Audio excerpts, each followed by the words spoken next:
ఈ వీడియో చూసిన వాళ్ళందరికీ నమస్కారం.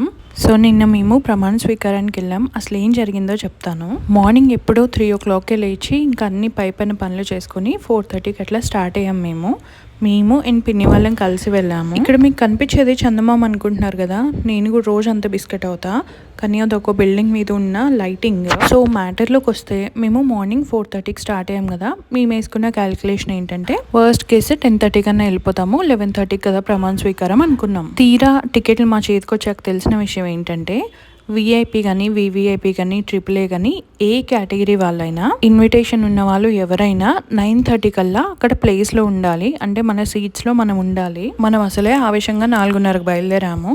ఆ పైన మళ్ళీ టీ తాగుతామని ఒక 10 minutes వేస్ట్ అయింది దారిలో. అది కాక ఆంధ్ర ఎంటర్ అయిన తర్వాత టిఫిన్ కోసం ఆగాం. అక్కడ ఒక 20 minutes బొక్క. మొత్తం మీద ఒక 1/2 hour మేమే వేస్ట్ చేసాం. తర్వాత మాకు తెలిసిన ఒక విషయం ఏంటంటే జనాలందరూ నైటే వెళ్ళి విజయవాడలో ఉండి మార్నింగ్ 6కే స్టేజ్ దగ్గరికి వెళ్ళిపోయారట. ఈ విషయం మాకు ముందే తెలుసుంటే కనీసం 12 కన్నా బయలుదేరే వాళ్ళం నైట్. ఆ చెక్ పోస్టులన్నీ కూడా మార్నింగ్ 6:30 నుంచి స్టార్ట్ అయ్యాయట, అంతకు ముందు లేకుండా. సో అట్లా ఇబ్రహీంపట్నంలో ఏంటంటే చెక్ పోస్ట్ లాగా పెట్టారనమాట. సో అక్కడ మాకు ఆల్రెడీ ట్రాఫిక్లో ఒక 1 hour వేస్ట్ అయిపోయింది. ఆ పైన వీళ్ళు త్రూ చేయక ఒక 1/2 hour వేస్ట్ అయింది. అసలు ఆంధ్ర ఎంటర్ అయిన దగ్గర నుంచి ఎక్కడ చూసినా పోలీస్ చెక్స్. అబ్బాయి ఎన్ని చెక్ పోస్టులు పెట్టారంటే, ఇక్కడ కార్లకి ఫ్లాగ్ పెట్టుకొని వస్తారు కదా, వాళ్ళందరినీ ఆపి ఆ ఫ్లాగ్స్ అయితే తీపిస్తున్నారు. మేము అలాంటి ఏం పెట్టలేదు కార్కి, సో మమ్మల్ని వెళ్ళనిచ్చారు. ఇప్పుడు మీకు కనిపిస్తుంది ఇబ్రహీంపట్నం సర్కిల్ ఉంటుంది కదా, అక్కడ మా టికెట్స్ తీసుకుని దగ్గర పెట్టుకున్న ఆయన గొల్లపూడిలో ఉన్నారు. మేము అనుకుంది ఏంటంటే ఈ సభ జరిగే దగ్గరికి వెళ్ళాలంటే ఇటు గొల్లపూడి క్రాస్ చేసే వెళ్ళాలి కదా, అక్కడ తీసుకుందాం అనుకున్నాం. కానీ బిస్కెట్ ఏంటంటే చెక్ పోస్ట్ ఇబ్రహీంపట్నంలోనే పెట్టేశారు. అక్కడ ఎంత చెప్పినా వాళ్ళు పంపించట్లేదు. ఫోటో పంపిస్తే ఇట్లా చాలా మంది షేర్ చేసుకుంటారు కదా అని అంటున్నారు. ఇంకా అటుపడి ఇటుపడి బాగా ప్లీజ్ చేస్తే అప్పుడు వదిలేశారు. సరే అని గొల్లపూడిలో ఆ టికెట్స్ కలెక్ట్ చేసుకొని ఇంకో సెకండ్ చెక్ పోస్ట్ పడింది. అక్కడ ఫ్లైఓవర్ ఉంటుంది కదా గొల్లపూడిలో, ఊరు స్టార్టింగ్, ఆ ఫ్లైఓవర్ దగ్గర చెక్ పోస్ట్ అనమాట. ఇంకా అక్కడ నుంచి డైవర్ట్ చేసేస్తున్నారు బైపాస్లోకి. అక్కడ ఒక 1 hour అంతా చెక్ చేసి పంపించడానికి ఫుల్ టైం పట్టింది. అక్కడ కూడా చెప్పాను కదా 9:30 కల్లా వచ్చేయాలి అని అన్నారని. సో మేము 9:30కి ఈ ట్రాఫిక్లో ఇరుక్కుని ఉన్నాం అప్పుడు. అండ్ మాకు ఈ టైం గురించి తెలిసింది కూడా అప్పుడే. టికెట్స్ మా చేతికి వచ్చాకే చెక్ చేసుకున్నాం మేము. పర్లేదులే వివిఐపి కార్ పాస్ ఉంది కదా పంపించేస్తారులే అనుకుని ధైర్యంగా వెళ్ళాము. తీరా అక్కడికి వెళ్ళిన తర్వాత 13 kilometers 13 kilometersకి ముందే గేట్స్ అన్నీ ఆపేశారు. ఇంకా అక్కడ నుంచి ఓన్లీ వాకింగ్ అని చెప్పారు, ఇంకో ఆప్షన్ లేదు అన్నారు. అయితే మేము గూగుల్లో చూస్తే 13 kilometers కనిపిస్తుంది.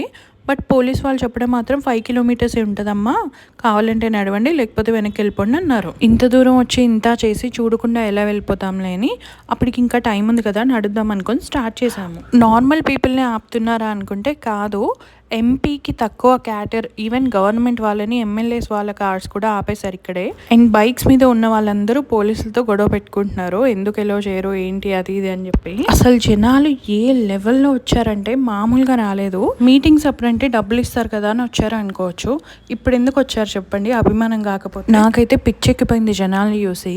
ఎంత ఒక మనిషి అంటే ఇష్టం ఉంటే మాత్రం ఇంతగానో వస్తారా అనిపించింది. వస్తారులేండి, మేము వెళ్ళాం కదా ఇక్కడ నుంచి, అలానే వాళ్ళు వచ్చారు. మేము అప్పటికి ఒక 1 kilometer నడిచిన తర్వాత ఎవరో ఇంటర్నల్గా ఉంటారు కదా ఊర్లో ఆటోన్న వేరే వాళ్ళని ఎక్కించుకుంటూ వెళ్తూ మీరు కూడా ఎక్కడమ్మా అని అన్నారు. కానీ మేము వెళ్ళడానికి ఇంకా 7 kilometers ఉంది అక్కడ నుండి. అసలు ఆ వేడికి నడిచి చచ్చిపోయాం లిటరల్గా. సో మేము ఆల్రెడీ 1 kilometer నడిచాం, ఆయన 5 డ్రాప్ చేశారు. అక్కడ నుంచి ఓ 3 kilometers ఉందని చెప్పారు మాకు. ఒక మంచి విషయం ఏంటంటే సంగం డైరీ ఫామ్ ఉంటుంది కదా, వాళ్ళు మజ్జిగ ప్యాకెట్స్ అండ్ వాటర్ ప్యాకెట్స్ ఫ్రీగా ఇస్తున్నారు వచ్చిన వాళ్ళందరికీ.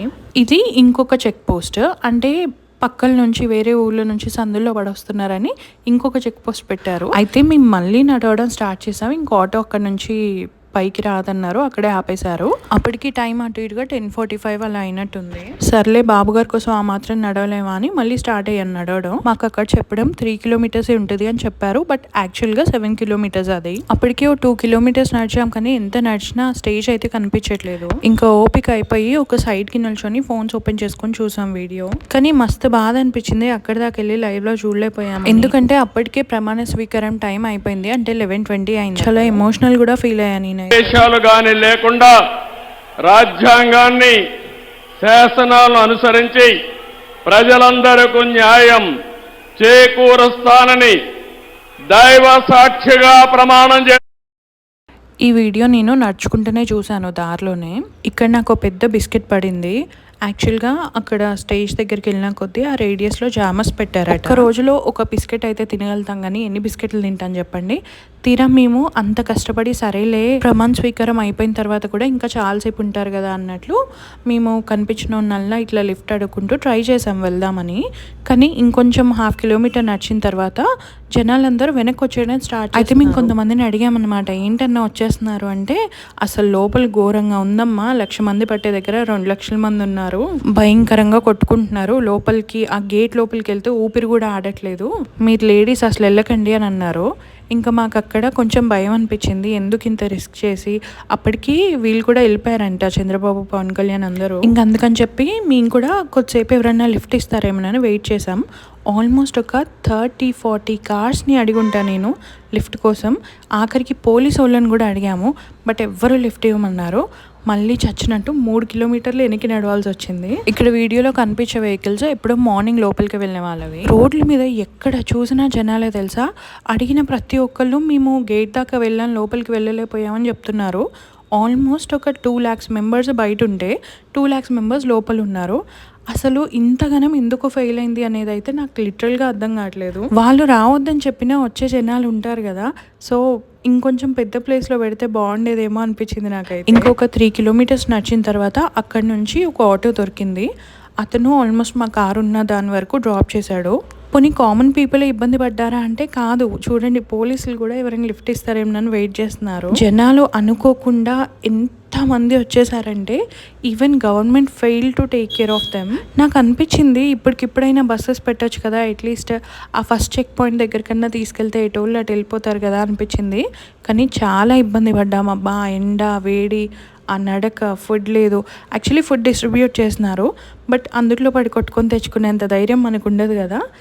ఇంకా అసలు కార్ దగ్గరికి వెళ్ళేసరికి నేను చస్తానేమో అనుకున్నా లిటరల్గా. మొత్తానికైతే ఇటుబడి కార్ దగ్గరికి వెళ్ళిపోయాము. అసలు ఎందుకు వెళ్ళారక్క, మీకు అంత దురద ఏంటి అని అనుకోవచ్చు మీరు. మాకేం పనులేకి వెళ్ళలేదు, మాకు మా పనులు ఉన్నాయి. కానీ ఆయన మీద ఉన్న అభిమానం అలాంటిది. ఆయన ప్రమాణ స్వీకారం చేసేది డైరెక్ట్గా చూసి ఆ ఫీల్ అవ్వాలి, ఆ ఎమోషన్ అంతా హ్యాపీగా ఉండాలి అన్నట్టు మేము అనుకున్నాము. కానీ అనుకున్నవన్నీ ప్రతిసారి అవ్వవు కదా. నాకు 30 years, ఎంతో కొంత హెల్తీగానే ఉన్నాను. నేనే చస్తానేమో అనిపించింది ఆ వేడికి. ముసలోళ్ళు 70-75 ఏజ్ ఉన్న వాళ్ళు వచ్చారు తెలుసు. ఇంట్లో కూర్చొని చూస్తే అభిమానం లేనట్టు కాదు, అక్కడ వెళ్ళిన వాళ్ళకే ఉన్నట్టు కాదు. కానీ ఆయనని లైవ్లో చూడాలి అనే ఒక పిచ్చి, అది అంతే. అందుకే లైఫ్లో ఎప్పుడు ప్లానింగ్ ఉండారంటారు. ప్లాన్ చేసుకుని వెళ్తే మంచిగా చూసేవాళ్ళం మొత్తం. VVIP టికెట్లు పెట్టుకొని ఇంత బిస్కెట్ అయింది మేమే అనుకుంటా. అసలు నేను ఫస్ట్ వెళ్ళింది మా బాలయ్య బాబు కూడా కనిపిస్తాడని తెలుసా. బాలయ్య బాబు కాదు కదా, జరిగిన స్టేజ్ కూడా కనిపించలేదు మాకు. ఇంకా అక్కడ నుంచి వచ్చేసిన తర్వాత క్రాస్ రోడ్స్ అనే ఒక రెస్టారెంట్కి వెళ్ళాము. కానీ ఇంత క్రేజీ ఎక్స్పీరియన్స్, ఇంత క్రేజీ డే, ఇంత టైర్డ్ అయిన డే నా లైఫ్లో లేదు. ఇంతకీ మీలో ఎంతమంది అటెండ్ అయ్యారో, ఒకవేళ అటెండ్ అయ్యి ఉంటే కింద కామెంట్ చేయండి. సరే మరి, బాయ్.